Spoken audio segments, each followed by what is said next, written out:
Hello, welcome to Latitude Bombay and Beyond. And today we're fixing one of my favorite dishes, and probably the dish that you ask most people that have tried Indian food what they've tried. Chicken tikka masala.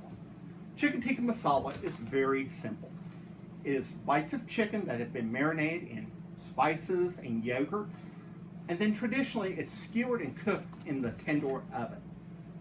But I don't have a tandoor, so I'm going to do a way that it'll be very good. And then it's cooked in a wonderful tomato cream onion gravy. It is really good. So let's go over our ingredients first. I have a 1.5 pounds of chicken breasts I've cut up into about 1-inch chunks. Okay. I have 3 tablespoons of ginger garlic paste, a half of a lemon, about a 1/2 cup of Greek plain yogurt, and then our spices. There are a lot.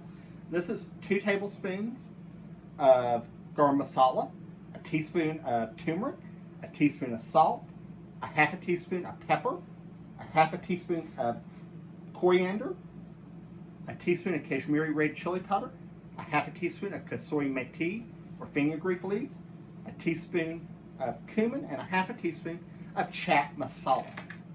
I know that sounds like an awful lot. Make sure. Okay, so let's go ahead and mix all this together. Okay, now the first thing I'm going to do is I'm going to take your 3 tablespoons of ginger garlic paste and put in there with the 1/2 of a lemon.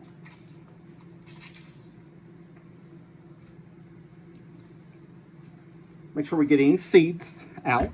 And now I'm going to just take my hands and mix this up.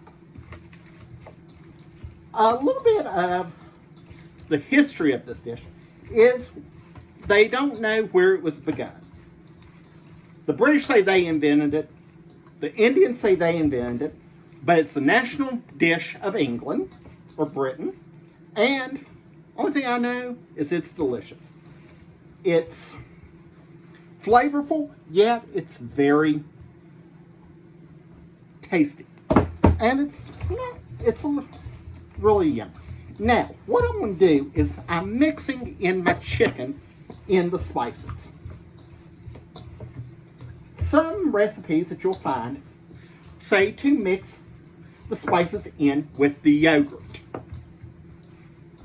I've tried it, and I don't care for it quite as much as this. I think there's more flavor that gets into the chicken now versus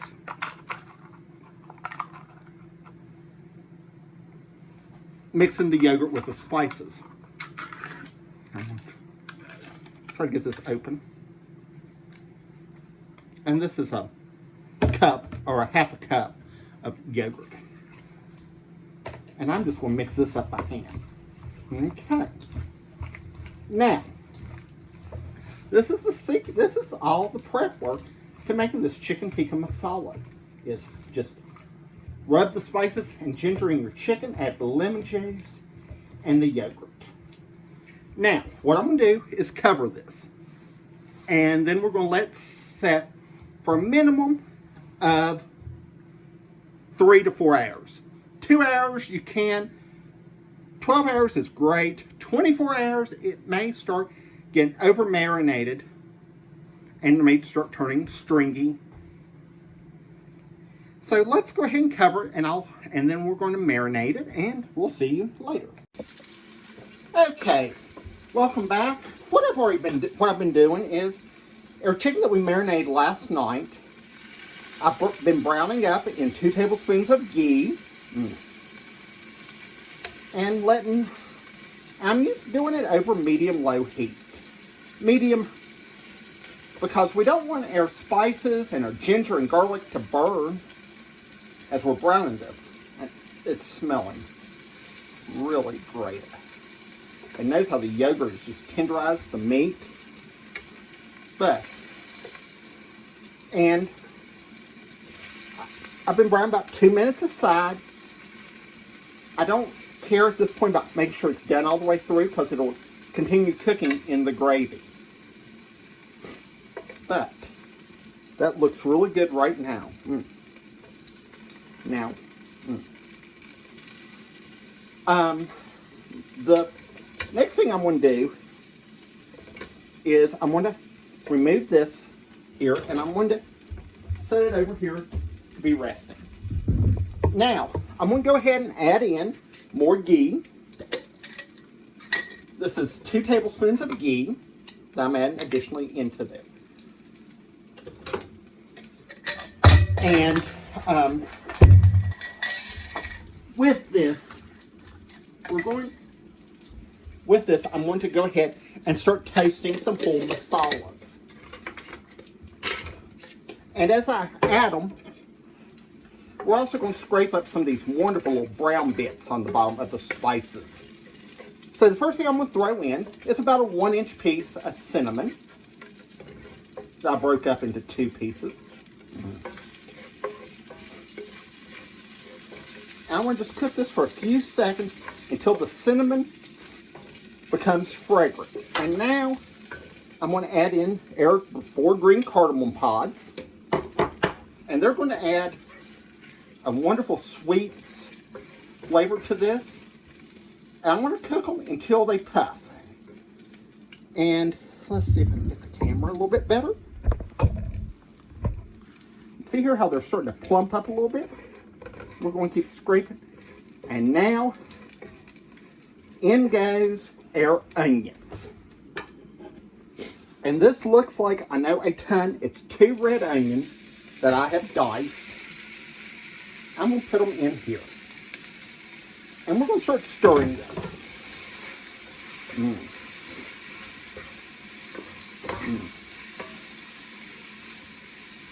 Looking really good now. So what I want to do now is we're going to cook this down for probably about 15 minutes till our onions have softened, turned translucent, and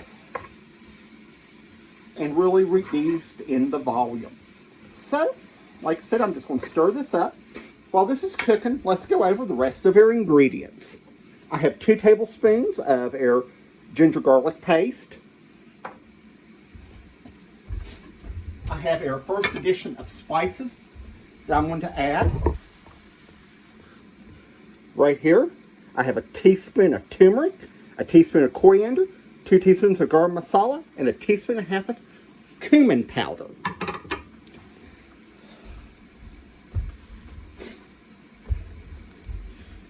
Then here I have a tablespoon of brown sugar, a 1/4 of a teaspoon of hot chili powder, and a teaspoon of our Kashmir chili powder.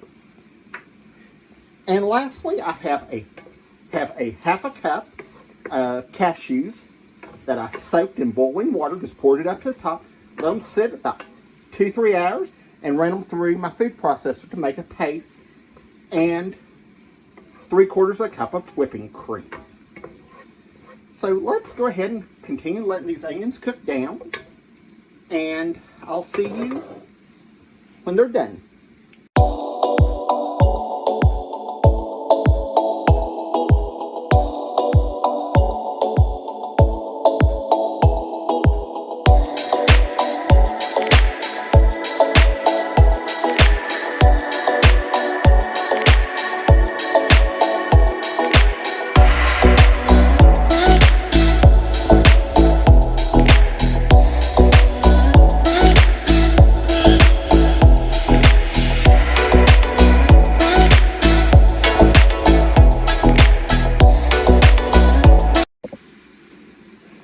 Okay, it's been about 10 minutes, and as you can see, our onions have cooked down really good. And they've started caramelizing a little bit, and really, this looks really good. Also, I did forget to say there is also a 15-ounce can of tomato sauce. So now, I'm going to go ahead and add in our addition of our first round of spices. That's our 2 teaspoons of garam masala, a teaspoon of cumin, a teaspoon of coriander, teaspoon and a half of cumin, and a teaspoon of turmeric. And now let's get those in and start them toasting up a little bit. Starting to smell good now. Now I'm going to go ahead and add in our 2 teaspoons of ginger garlic paste and stir that up. This is smelling wonderful. And another thing with this dish is some people call this butter chicken. Butter chicken is a totally different entity than this. It's a lot less spicy, and there's no onion in it. So now that I'm going to cook this just for a few seconds more until we get these spices nice and toasted. Now I'm going to go ahead and put in our 15-ounce can of tomato sauce.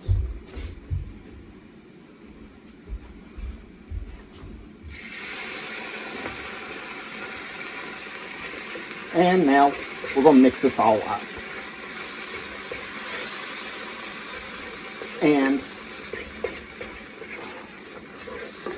now, smelling so good. I'm going to add a little bit of water to rinse this can out with.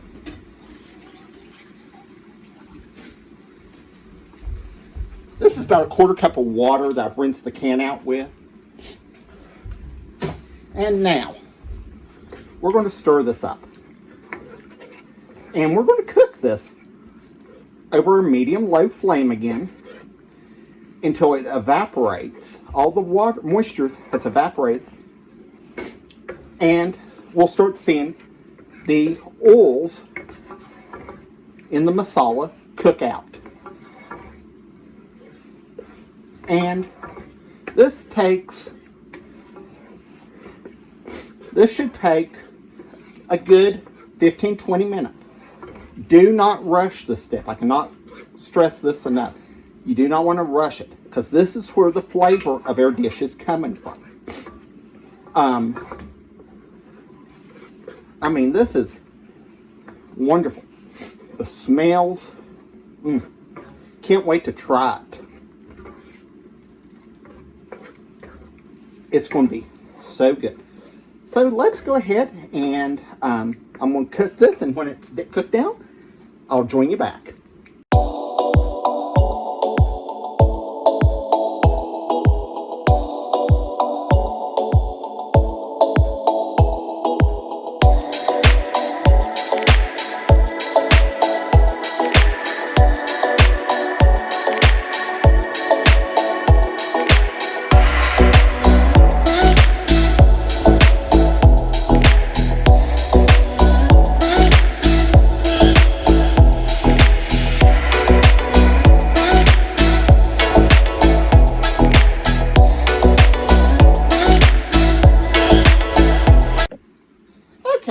It's been cooking here for about 10 minutes, and notice how much is cooked down, and we're starting to get a little bit of oil releasing, but we're not there yet. It's probably going to have another 5 to 10 more minutes of cooking, but what we're doing is we're concentrating our flavors, cooking out the water, toasting the spices more, and getting their oil-soluble flavors into the masala. So let's go back, and I'll see you in about 5 minutes.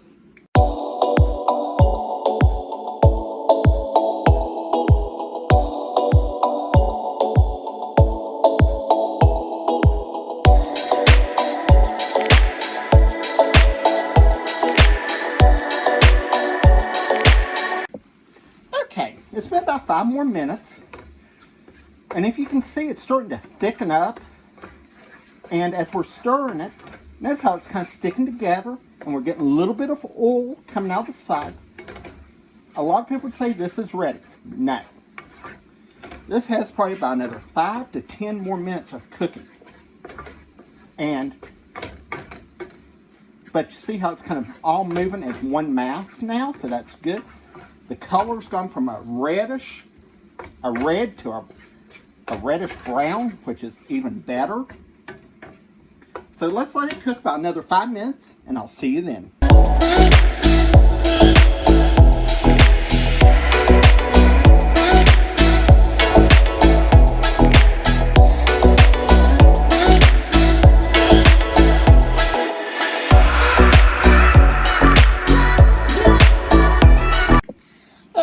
it's been about 20 minutes. And as you can see, it's made a nice paste, and when we move it, you can see the oil coming out of the side of it. This is almost ready. So we're going to go ahead and add in a tablespoon of brown sugar, a teaspoon of cashmere powder, and a 1/4 teaspoon of our hot chili powder. And we're going to stir all this up. And now we're going to let this cook maybe another minute or so. We're just going to stir it up on high heat. Stir this. And you notice how it's really formed a paste, really. And this is what we're looking at. So, now our next step we're going to add is add our chicken back into the gravy.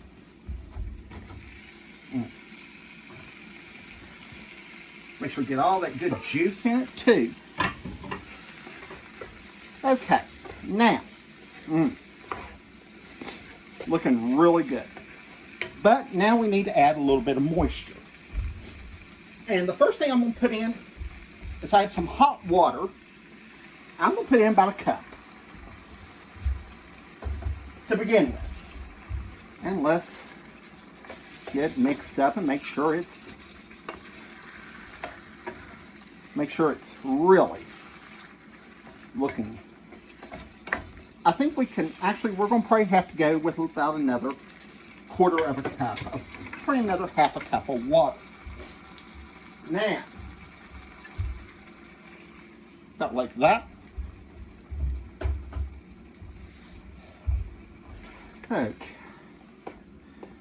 That looks really the consistency we want.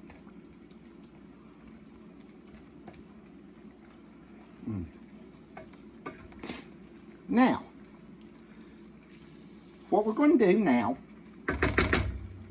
is we're going to cut our heat down to low and cover it and let it simmer about 20 minutes. Before we do that, I'm going to add just a little bit more water. I'm going to simmer it, and we're going to let that simmer for about 20 minutes. So I'll see you in then. Welcome back. It's been about 15-20 minutes, and it is cooked just perfect. Let me show you what this looks like. Doesn't that look wonderful? So we're going to finish this up with just a little bit of, finish this up with our cream. And the first cream I always put in is my cashew cream. All this is simply 1 cup, or I mean a 1/2 cup of cashews that I put into a mug and poured hot water on it. And then let it grind it up in the food processor.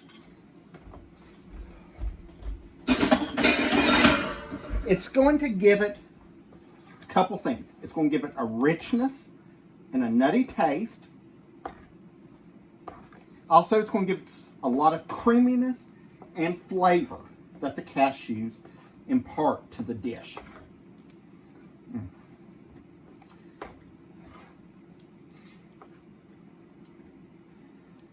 And now, with the heat on low, we're going to add our final finishing agent, our whipping cream. This is 3/4 of a cup of heavy whipping cream. I'm just going to dump that in. And it's going to impart that traditional, rich orange color that tikka masala is always known for. Now, that looks.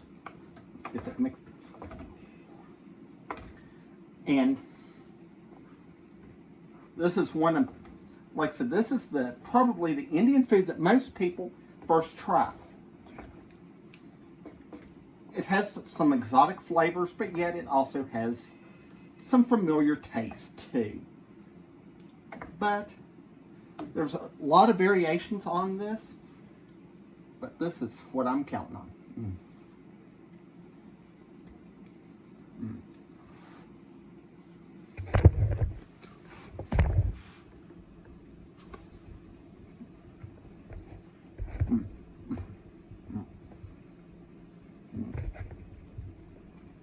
Oh, wonderful spice.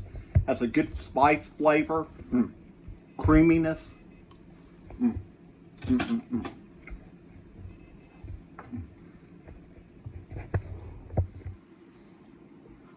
What I'm going to do is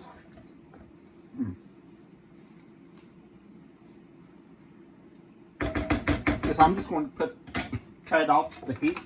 I'm going to let it cool down a little bit, put it in the refrigerator, and tomorrow when I get home from work, all I have to do is just fix some basmati rice.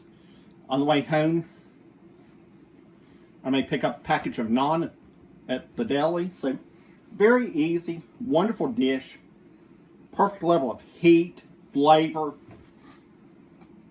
This is all Indian cooking is. Wonderful flavors. It's not, the biggest thing is don't be afraid because there's exotic ingredients in it. And the cooking techniques is a little different than you're used to, but it's not hard. Like I said, it is a different, some techniques are different, but it's the same thing.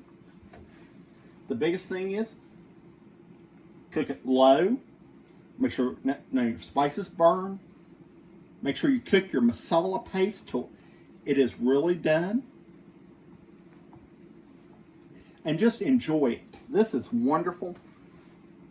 For vegetarians out here, also you can do paneer, which is Indian homemade cheese. It's delicious in tikka masala sauce. And I will be making that for you later on. As I say, if you do try to make this, send me a picture. I'd love to see how it turns out for you. Remember, like and subscribe to our videos. And sending this all with my love. Thank you, and God bless you.